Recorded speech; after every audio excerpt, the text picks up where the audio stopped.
guys, welcome back to Room 237, and I'm back with another review. Now, it's been quite a while since I've done a review of the Italian godfather of gore, Lucio Fulci. Way back when I first started doing horror reviews, I went through my entire Italian collection, and I did do a number of his films. All the ones I don't have, I have cataloged in my to-get list, so no... you really ought to see this. Don't worry, I will eventually. Of the handful of Fulci films I did do, I only ranted on one.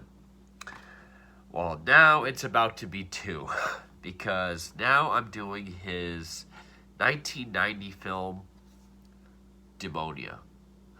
This is, of course, the Severin Films Blu-ray, which I paid full price for just because of that name. For a while, Lucio Fulci was my favorite filmmaker. He was my favorite director. Of course, then I sort of expanded past horror and really got into just film making in general. Now it's Scorsese, Tarantino. But as far as horror goes, Fulci is... he might not even be my favorite Italian filmmaker anymore.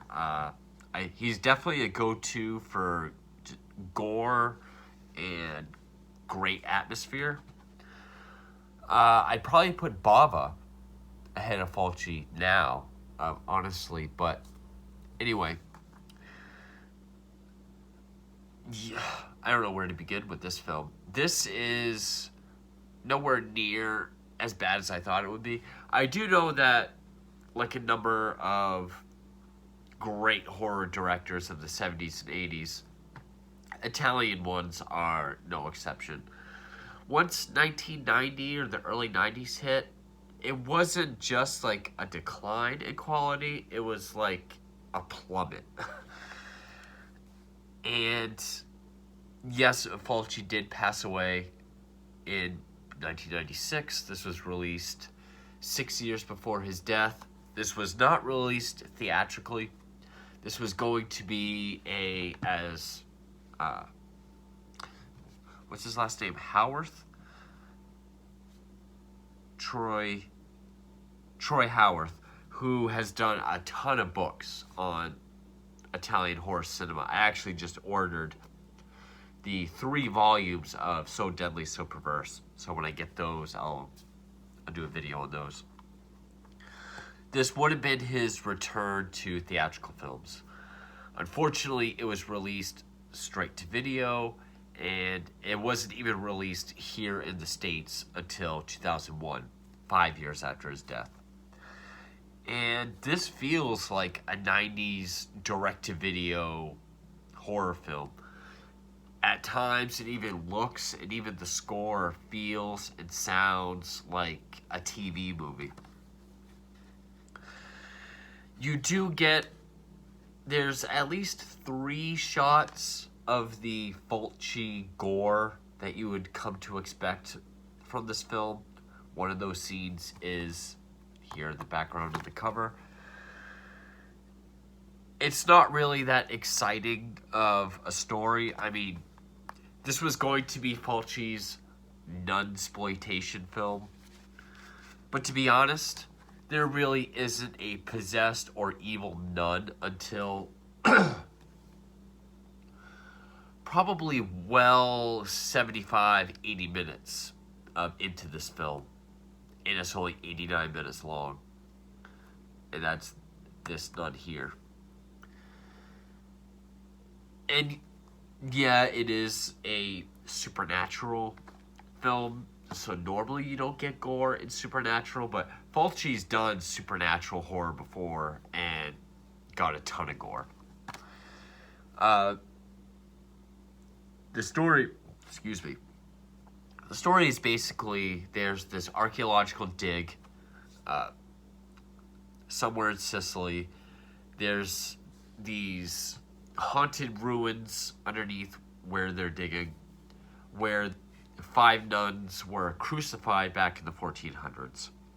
We see this in the opening of the film. These nuns are horribly crucified, killed with a nail to the throat or the chest.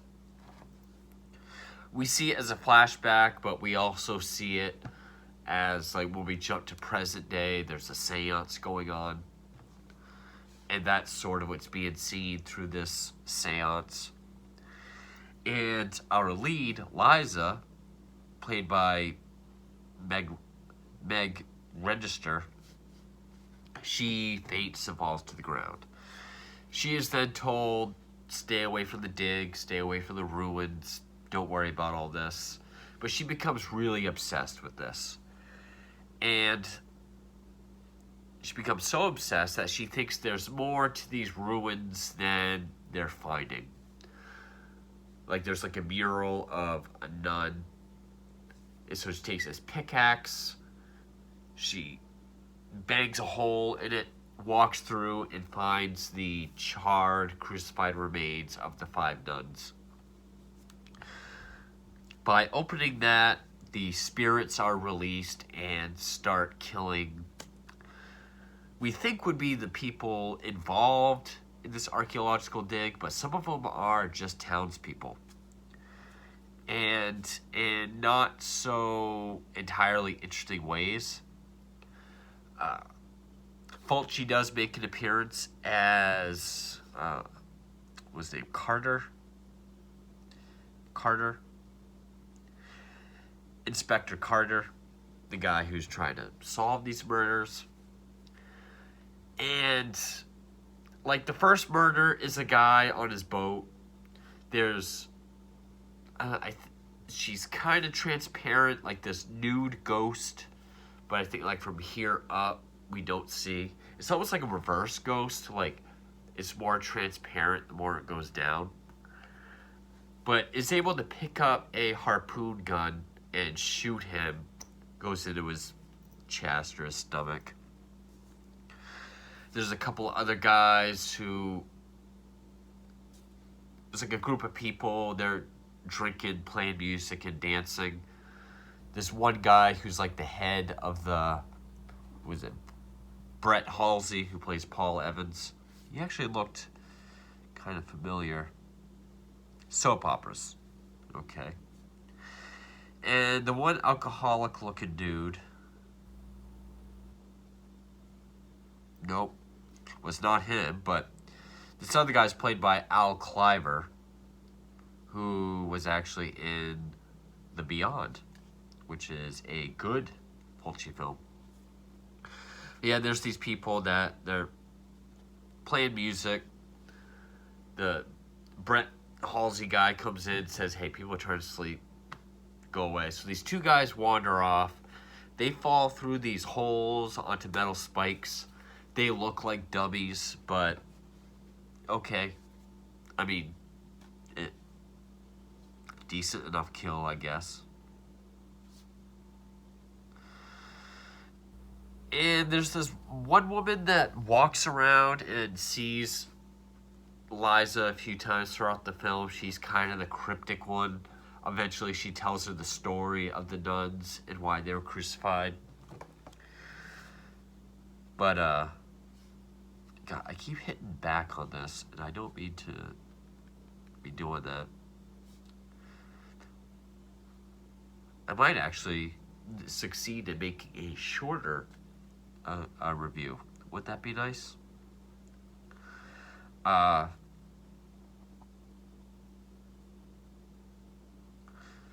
at one point she shows up and tells her why they were all crucified. And these nuns, they practice witchcraft. They would hold orgies, kill the men that they were having sex with, drink their blood. And as they achieved orgasm. And then one gave birth, and the baby was thrown on a fire. Which, I thought that was going to be enough. Like, this baby was thrown on like a barrel fire with like a grate over it. And then the crying died down. And I was like, oh, okay, so they killed the baby. But then we get a close-up of its chubby little baby hand as it's kind of like moving with flames all around it. I was like, Jesus, Fulci. So yeah, they killed the baby. And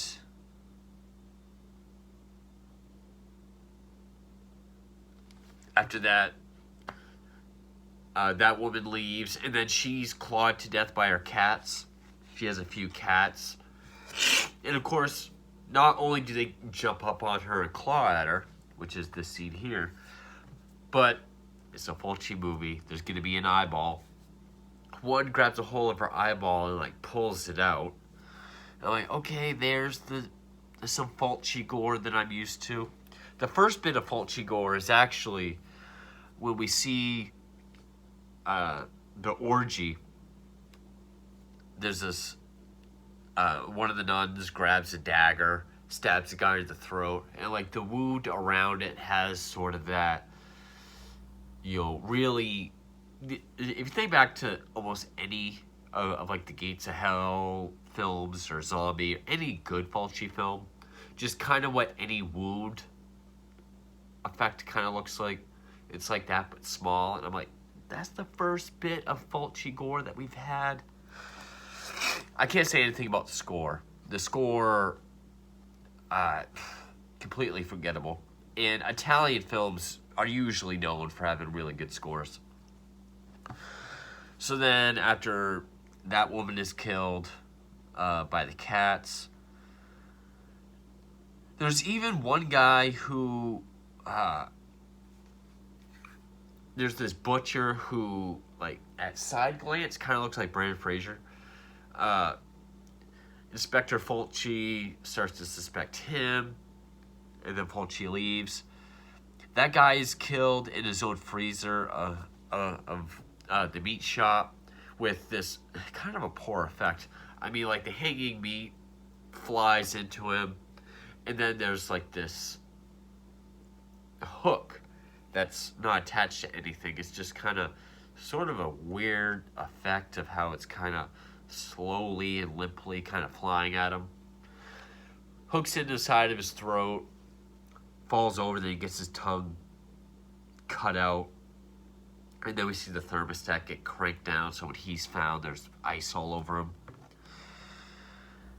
And then townspeople start to get pissed, and they all attack the ruins, because it's like a town of very superstitious people.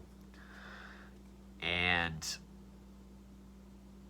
this is when we find out that the nun, and I guess the one that's been doing it, has been Liza the whole time, even though we've seen like a transparent apparition kill the guy with a harpoon, which at one point much later, like around this point in the film, people are on that guy's boat, they haul up his anchor and his head is on it. Decent enough effect. But Professor Evans, the lead guy, is trying to calm down the townspeople. He realized that Liza and this kid Robbie, whose parents were part of the archaeological dig, have gone missing. And here you get a mixed bag of effects, which I will say, in Fulci films, even some of the bad effects can still look good. This one was kind of a bad effect, followed by a really cool effect. This kid Robbie, find out he was kidnapped by Liza, who's possessed by the nuns. He runs outside, he sees his dad tied to trees. Like, he's on the ground, but his legs are tied to trees. He's looking and he's telling them, like, Robbie, stop.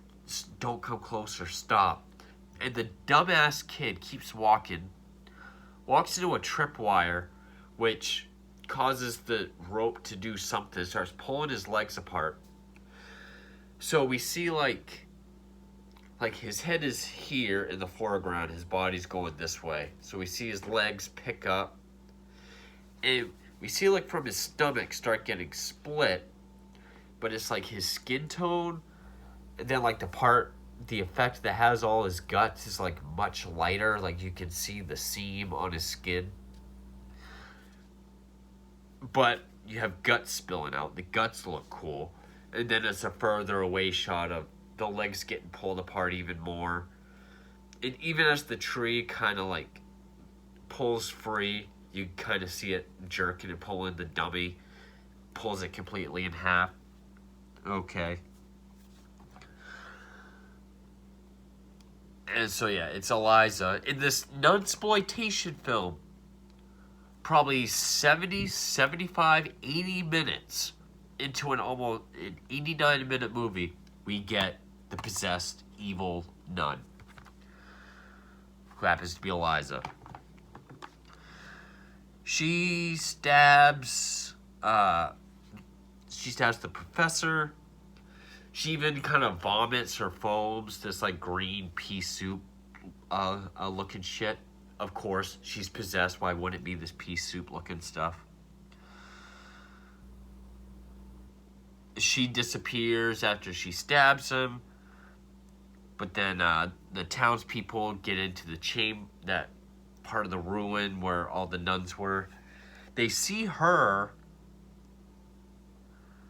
She's on one of the crosses. They set fire to her and the remains of the other nuns. Excuse me. But then when the professor, who didn't die from the stabbing, comes in, he just sees her as herself lying on the ground, dead. And since it's an Italian movie, there's no like epilogue or ending. We see her dead, end credits. The biggest thing about this movie is that it's boring. It's very boring. I was losing interest. I was getting sleepy. And I mean, it's just barely an hour and a half. It's not a time trial, but this movie was fucking boring. I'm pretty sure that was part of my critique for Black Cat. The Black Cat is a much better movie than this. And I know Fulci had some stinkers around this time and even after. But when I get to those films, I'll see how they are. But as of right now, this is definitely Fulci's worst film. It's not much of a nunsploitation film. I mean, we get the opening scene where we see them crucified, but we don't know why. We don't even get a reason as to why the nuns are doing this until well after an hour. It plays off like a police procedural, like they're trying to figure out who's doing these killings, even though we know it's either possessed, it's like the spirits of these evil nuns, or it's a possessed nun. If the movie says which one it is, I missed it, but it looks like possibly both. It's Liza and some spirits. The characters really are not that interesting. The deaths, I mean, I would say all but the harpoon death are pretty good. I mean, even when they fall on the spikes, there's not really any effects. And yeah, it obviously looks like limp dummies when they fall, but I mean, at least you can kind of picture falling on spikes. But really just the guy that gets stabbed in the throat, the woman who gets her eyes clawed out, we see the eyeball come out. And then the guy getting pulled in half. It's like some actual Fulci gore effects, but it's really not enough to save the film. Yeah, the score really was nothing. I don't remember a bit. I really don't remember any bits of the score at all. Very forgettable. No interesting characters. And no atmosphere. There's not really any atmosphere. Like, the couple shots we get of the inside of that tomb where the nuns' remains were, the way it has like this blue lighting to everything. Okay, it's a little atmospheric, but other than that, it just has this direct-to-video or even TV, like made for TV quality and atmosphere to it. No atmosphere at all.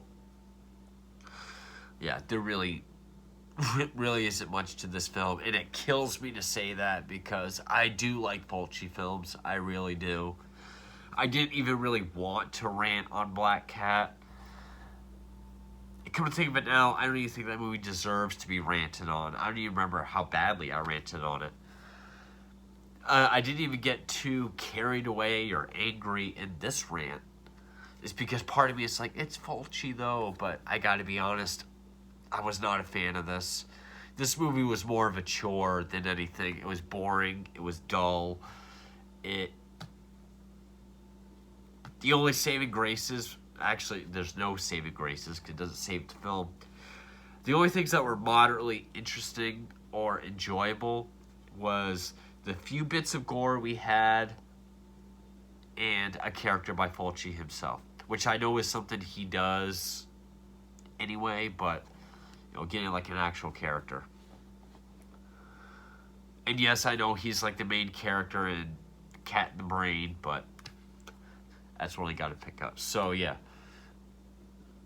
Fulci's 1990 Demonia, not a good movie. Boring, dull, weak, no atmosphere, no characters, poor story. Even the idea of nunsploitation kind of sounds cool or interesting if you got someone like Fulci behind it, but it doesn't even really deliver on that either. It's a really all-around dull film. I'm sorry, Fulci. But thank you for watching.